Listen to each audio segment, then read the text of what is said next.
What's going on, folks? Do y'all own a Jeep Liberty and are having some problems with it overheating? Well, I'm going to show you some of the stuff that you can look for and show you what I found with my Jeep Liberty and why it was overheating. But I am going to cover some of the other things. You can look up video on how to do that stuff. But when you see this, you're going to go, man, I feel so stupid if this is your problem. Much like this guy did. My name's Clay, and you're watching The Clay Way. This is Clay with Clay's AC and Auto Repair and Accurate Engines here in Grand Rapids, Michigan. And if this video is helpful, please consider subscribing, clicking the notifications, sharing my videos, and giving me them sweet-o thumbs up. And if this video is helpful at nighttime while you're sleeping, put on your computer, turn the old volume down, and put on one of my sweet Clay Way playlists.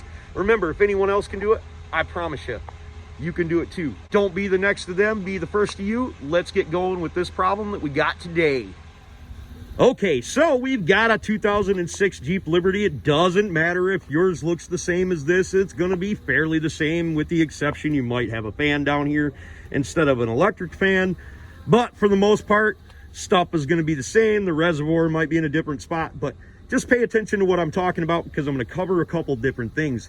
If you're overheating, you want to make sure that you pull your oil check level stick. Make sure there's no water inside your engine. If there is water inside your engine, more than likely you have a cracked head or a bad head gasket. Thank God that's not the situation in this particular situation, because we already remanufactured these cylinder heads, and I'm going to put a picture up there in the corner. They came out super excellent. But even after we put it back together, we still had a problem. And I'm going to show you what that problem was and how old Clayboy made a mistake, and I ended up learning something at the same time. There's other things that you can do. You can take a digital thermometer. They sell these down at Harbor Freight Tools. You can get one of these real cheap, and you can check the temperature of the hoses. Anyways, in my situation, I had a hot hose here and a cooler hose down there, meaning that this was like 150 degrees and that was like room temperature, or 100 degrees, 110 degrees. There should only be a variance of approximately 30 to 40 degrees between the two. And if there's a big variance, you're going to find out that the same problem that I had is probably the problem that you have. Either have a defective thermostat or it's not installed properly, which is going to be this situation. You're going to go look at that thermostat and you're going to go, how can I install this thing improperly? Well, I'm going to show you when I get to that part. Another thing you could do is you could remove the cooling fan here, and you could take your temperature gun with the vehicle up to operating temperature, and you could check to see that your radiator is cooling properly. Obviously, if you have a big difference between side to side, technically up and down, you've probably got a plugged radiator. It's plugged up with crap. Or in the front of here, it gets a lot of dirt and debris and things like that. You can take a power washer, staying about this far away from it, and clean that out. That'll also help with your air conditioning working a little bit better as well. So to recap, one of the biggest issues if you're thinking that you have a bad head gasket is you're going to have water inside your oil. That's a bad thing. On your cap right here, you might find a bunch of condensation, white looking oil on the top of there. That'll also be a good sign of it. Bad head gasket. The other thing is you could have a defective water pump. That's generally not the case. If the water pump's not leaking, it generally will not be the water pump. It'll be something else like your thermostat. Now let's say on the inside of your vehicle, your heater's not cooling correctly, or you don't have enough hot air. You can check the temperature of this with the temperature gun and the other hose up here on the firewall and see what the variance is between the two of them. If there's a huge variance, that means that your heater core is plugged, and you can attempt to flush that out, things of that nature. But also in this video, we're going to show you how to burp out this system, or at least the way that we do it here, and I'll explain to you the way the manufacturer describes on doing it. First thing I'm going to do, because I know it's a problem, is I'm going to put a thermostat in here, and I'm going to show you how to install this thermostat and the way it's supposed to go and the clocking that's on it. So these are bitch clamp pliers, and the reason that they're called that is, well, if it isn't already obvious. But if you don't have them, you can use a pair of needle nose pliers or some pliers or whatever, and we would remove this one down here. Luckily, I replaced mine with a hose clamp, so I don't have to mess with these. We want to make sure that we have a catch pan underneath there to catch any falling coolant. Now there's two 8mm bolts on the top of the thermostat housing that are very easy to remove with an extension.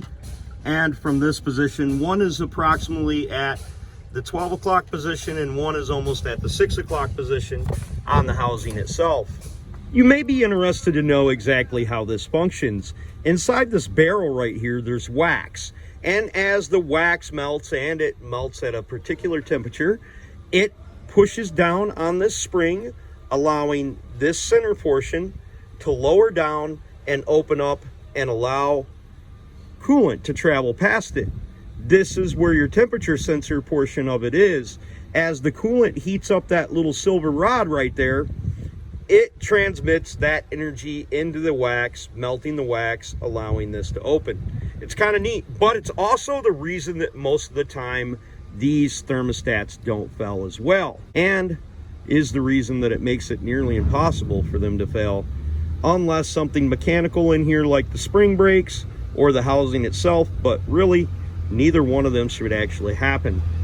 Okay, so when working on these Jeep Liberty 3.7s, 4.7s, it is important, even though it doesn't say it anywhere, that this is facing upward. What this does is it allows air to travel past this so you can burp out the system and get all the air out of there.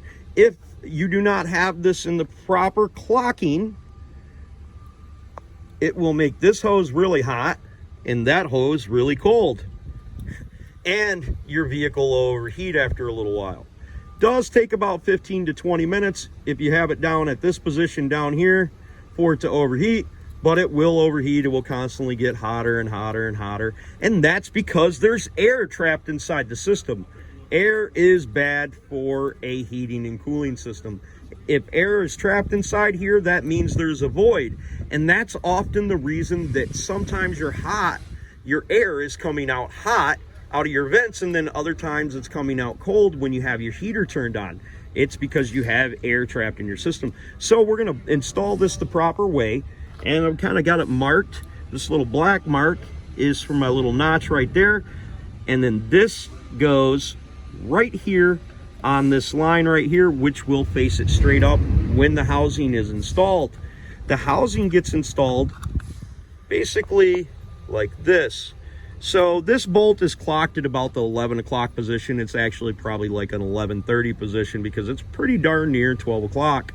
When you install this properly and you have the thermostat installed properly, you should not have any overheating issues unless you have another problem inside your system like your head gaskets or a defective water pump, because they do sell these water pumps with a plastic pintle and a metal pintle. I highly recommend just putting on the metal one. It'll save you some grief, and you'll know that that pintle is not burned off of that water pump. We're now going to go over and remove the upper radiator hose, and this overflow hose isn't necessary to remove, but it does make it easier to get on the clamp. So I removed my overflow hose just to make it easier to get on this one. I collapse this and bring it back. Okay, so these engines are made of cast iron. I highly recommend you taking off the top radiator hose on the driver's side, taking a water hose, putting it right down through the radiator hose, and rinsing out the engine prior to installing your thermostat. That'll help knock out some of that scale and rust that has accumulated over the years inside your engine. Now with the funnel inserted in there, we can fill up the coolant so it fills the engine first, and then we'll reinsert our hose back on there and fill our coolant mark up to there. Then we'll start driving it and working the air bubbles through the system. This is an 8mm Allen wrench. This thing is extremely tight, and if you do not use the proper Allen wrench for it, you will strip that out and create yourself a lot of issues. Now, during the fill procedure of this, you want to make sure that you open this up and pay attention to the threads there that I've got showing. You want to fill it up till stuff just starts to bubble out while you're filling that. That way it pushes that air out of that system and you don't have any vapor locking.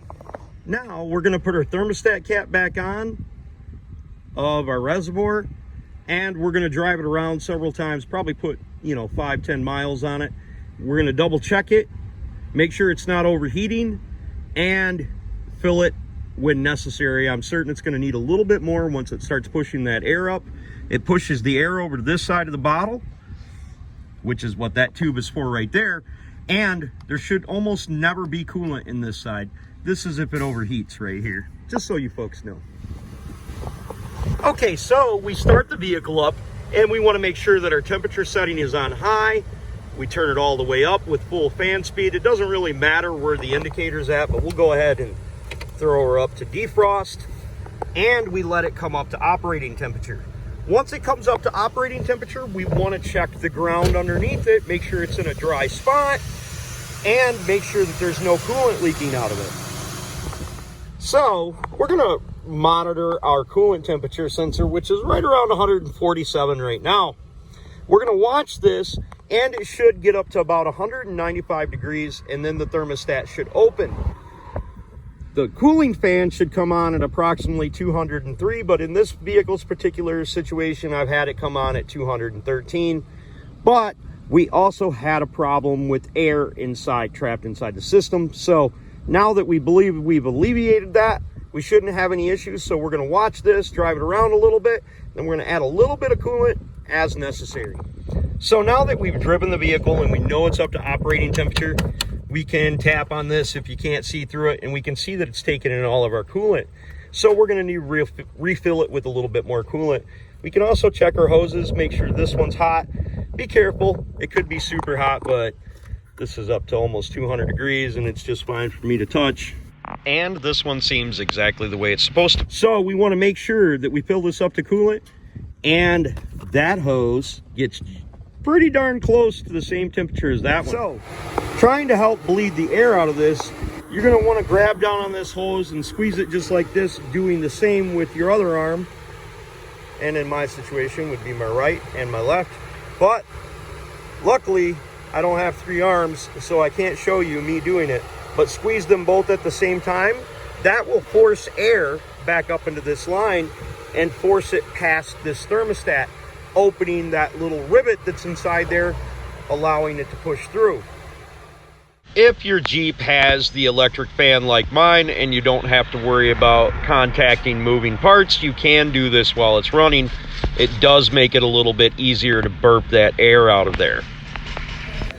Okay, so let's say for instance you can't seem to get that lower radiator hose to allow coolant to flow through it. I don't know what situation this could be useful for, but you could take a 1/8 drill bit and drill approximately 3 holes inside here, out the outside portion of this thermostat, and that will allow coolant to escape past the thermostat itself, allowing you to burp it out easier and still have heat and still have coolant movement, allowing that air to escape out of there.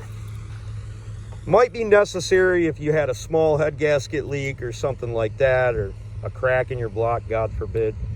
Having a couple of holes in this probably won't hurt anything. It will still go up to operating temperature and work properly.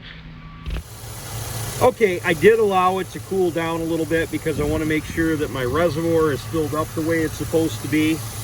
But I look right here, I have 147, 148, and about 126. So there's a 15 to 20 degree difference between the two hoses, which is the way it should be. With that done and all of this other stuff, hopefully you're not overheating and you have good heat in your car like you're supposed to. If you have short patches of heat where sometimes you have heat and sometimes you don't, it's cold, make sure that that reservoir is filled properly. Add a little bit more coolant to it till it comes up to the line right about there, and make sure you're good. So hopefully Hopefully that video was helpful for you. You're not overheating any longer, and you've got good heat in your car. Remember, don't be the next to them, be the first to you, and if anyone else can do it, I promise you, you can too. If you've got a question for me, you can hit me up on Clay's AC and Auto Repair on the Facebook Messenger.